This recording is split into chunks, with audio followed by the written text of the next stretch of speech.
தமிழ் உறவுகளுக்கு வணக்கம். திமுகவின் சின்னத்தை அசிங்கப்படுத்தினார். திமுகவின் சின்னத்தை அசிங்கப்படுத்தினார் என்ற தலைப்பில் இந்த காணொலியை காண்கிறோம். நடைபெற்று முடிந்த தமிழக சட்டசபை தேர்தலில் மதிமுக 4 தொகுதிகளில் போட்டியிட்டது. 3 தொகுதிகளில் உதயசூரியன் சின்னத்தில் போட்டியிடும் என்றும், ஒரு தொகுதி தனி சின்னத்தில் போட்டியிடும் என்றும் அறிவிக்கப்பட்டது. திமுக கொடுத்த அழுத்தத்தின் காரணமாக 4 தொகுதிகளிலும் மதிமுக உதயசூரியன் சின்னத்தில் போட்டியிட வேண்டிய கட்டாயம் ஏற்பட்டது.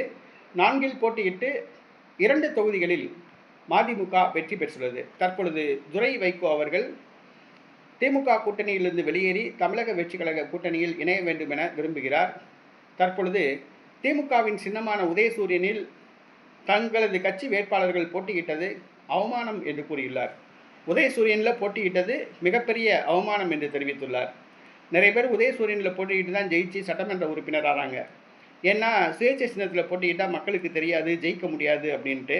ஆனால் உதயசூரியனில் போட்டியிட்டது மிகப்பெரிய அவமானம் என்று தெரிவித்துள்ளார். உதயசூரியனில் போட்டியிட்டனால திமுக எம்எல்ஏக்கள் பட்டியலில் இருக்காப்புல தாவேகாவுக்கு ஆதரவு தெரிவிக்க முடியாது, தாவேகா அமைச்சரவையில் பங்கு பெறவும் முடியாது. ஆக தற்பொழுது தங்களுடைய கட்சி எம்எல்ஏக்களை ராஜினாமா செய்ய வைத்துவிட்டு இடைத்தேர்தலில் போட்டியிட்டு வெற்றி பெற்ற பிறகு தாவேகாவுக்கு ஆதரவு கொடுக்க துரை வைகோ முடிவு செய்துள்ளதாக கூறப்படுகிறது. உதயசூரியனில் போட்டியிட்டது அவமானம் என்று கூறியுள்ளார். ஏற்கனவே 1989ஆம் ஆண்டு நடைபெற்ற பாராளுமன்ற தேர்தலில் துரை வைகோ அவருடைய அப்பா வைகோ சிவகாசி பாராளுமன்ற தொகுதியில் உதயசூரியன் சின்னத்தில் தான் போட்டியிட்டார். அப்போ அவமானமாக தெரியலையா? அப்போ திமுகவில் இருந்தார். அதற்கு அடுத்து நடைபெற்ற பாராளுமன்ற தேர்தல், சட்டசபை தேர்தலில்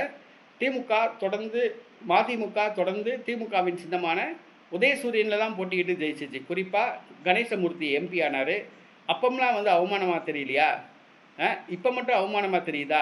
இப்போ தாவேகா ஆட்சிக்கு வந்துடுச்சு, அதோட கூட்டணி சேர்ந்து அமைச்சராகலாம், அந்த வாய்ப்பு கிடைக்கலையே, பறிபோகுதே அப்படிங்கிற ஒரு ஆதங்கம். அந்த ஆதங்கத்தில் திமுகவின் சின்னமான உதயசூரியனில் போட்டியிட்டு வெற்றி பெற்றது மிகப்பெரிய அவமானம் என்று தெரிவித்துள்ளார். இது திமுகவுக்கு வேதனையை கொடுத்துள்ளது.